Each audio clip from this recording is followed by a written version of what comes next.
500 అడుగుదాం, ఒక 1000 రూపాయలు ఇస్తాడు, ఇవ్వచ్చు ఎందుకంటే ఆయన దేవుడు కాబట్టి అనుకుంటే వాటికంటేను ఎంత ఇస్తాడని ఊహించే వాటికంటేను అత్యధికము కంటే 50,000 ఇవ్వచ్చు, 5 లక్షలు ఇవ్వచ్చు. మీరు చప్పట్లు ఎందుకు కొట్టారో నాకు నిజంగా దేవుడు ఆ పని చేస్తే బాగుండు. దేవునికి చాలా బాధలో ఉన్నాం, నిజంగా దేవుడు ఆ పని చేస్తే బాగుండు. గుర్తుపెట్టుకునైనా ఖచ్చితంగా దేవుని మనసు అదే. మనం అడిగే అల్పమైనవి దేవుడు ఇవ్వాలనుకున్న శ్రేష్టమైనవి. మన మతి పోగొడతాడు దేవుడు తనను నమ్మిన వారిని సిగ్గుపరిచేవాడైతే కాదు. వాటి కంటేను ఊహించే వాటి కంటేను అత్యధికముగా దయచేయగల దేవుడు. ఇంత కార్యమును నేను ఎన్నడూ అడగలేదు, ఊహించను లేదు. ఇంత కార్యమును నేను అడగలేదు, ఊహించను లేదు.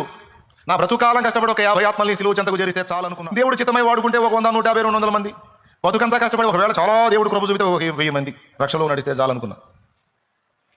1000 మందిది కూడా ధైర్యం లేదు. కానీ దేవుడు ఎంత కార్యం చేశాడు ఇప్పుడు నేను చెప్పలేను. అర్థమైందా? విమర్శించే వాళ్ళు అన్నీ కలిపి కూడా కొన్నే ఉంటాయి విమర్శించే వాళ్ళు.